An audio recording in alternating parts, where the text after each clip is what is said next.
لئن شكرتم لأزيدنكم ولئن كفرتم إن عذابي لشديد. وقال النبي صلى الله عليه وسلم: بلغوا عني ولو آية، أو كما قال عليه الصلاة والسلام।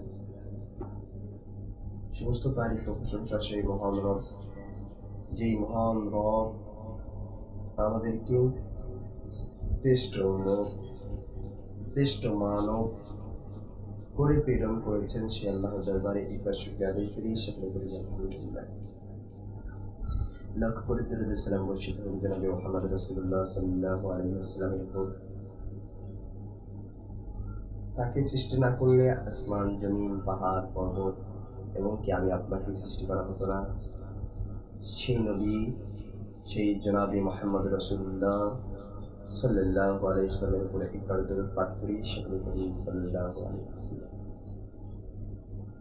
এবং কোরআন কারীম থেকে একখানা আয়াত তেলাওয়াত করেছি এবং অসংখ্য হাদিস থেকে একটি হাদিস তেলাওয়াত করেছি। আল্লাহ সুবহানাহু ওয়া তাআলা চাইলে এর উপর কিছু কথা বলবো ইনশাআল্লাহ। আজকের যে টপিকটা নিয়ে আসছি সেটি হচ্ছে নিয়ামতের শুকরিয়া। আল্লাহ সুবহানাহু ওয়া তাআলা যে আমাদেরকে নিয়ামত দিয়েছেন, সেই নিয়ামতটা কি আর নিয়ামতের কি জন্য শুকরিয়া করব, সেটার জন্যই আজকে আমরা টপিক। সম্মানিত প্রিয় দিনী ভাইরা,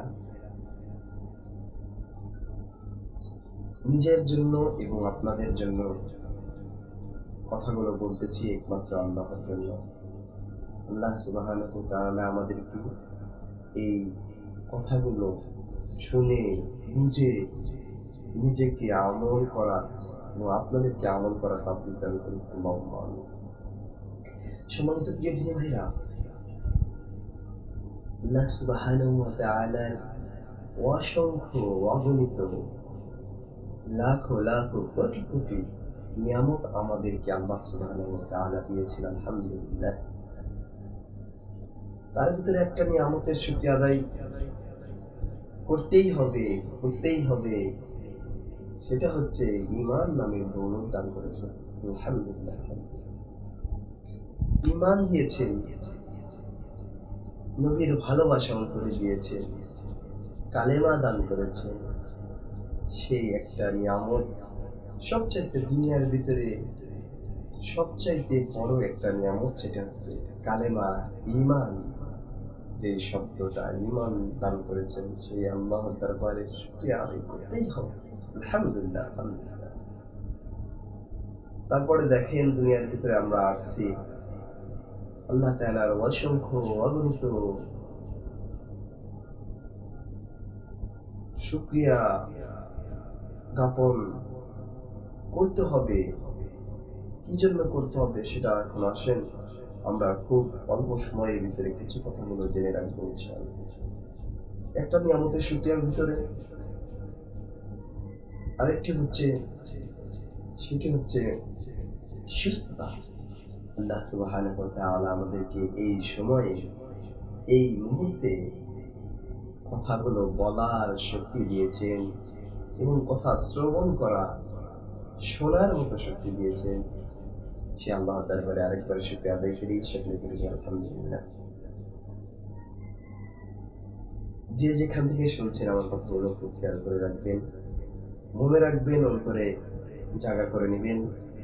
আশা করি আল্লাহ সুবহানাহু ওয়া তাআলা আমাদেরকে এই কথাগুলোর দ্বারা কাল কিয়ামতের ময়দানে নাজাতের উসিলা করে দিতে পারেন। আল্লাহুম্মা আমিন। তো নিয়ামতের শুকরিয়া ভিতরে অন্যতম নিয়ামত সুস্থতা। এখন আসেন আরো আল্লাহ সুবহানাহু ওয়া তাআলার নিয়ামত, সেটা হচ্ছে যে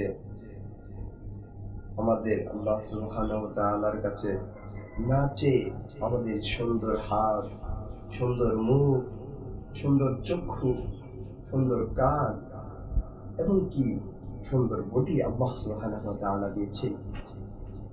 দুনিয়ার ভিতরে চলতে গেলে দেখা যায় অনেকের হাত নাই, অনেকের চক্ষু নাই, অনেকের কান নাই, অনেকের নাক নাই, হয় না?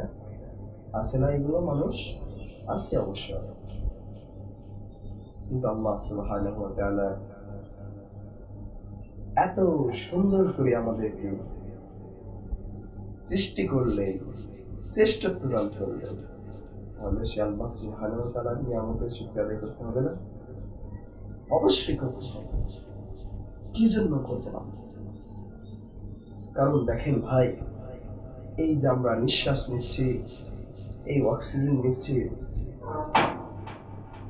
আল্লাহ সুবহানাহু ওয়া তাআলা যে আমাদেরকে এই অক্সিজেন গ্রহণ করার মতো সুযোগ করে দিয়েছেন, আমাদের কোনো বিনিময়, কোনো টাকা পয়সা এগুলো দেওয়া হচ্ছে না। যদি আমাদের এই টাকা পয়সা যদি দেওয়া হতো,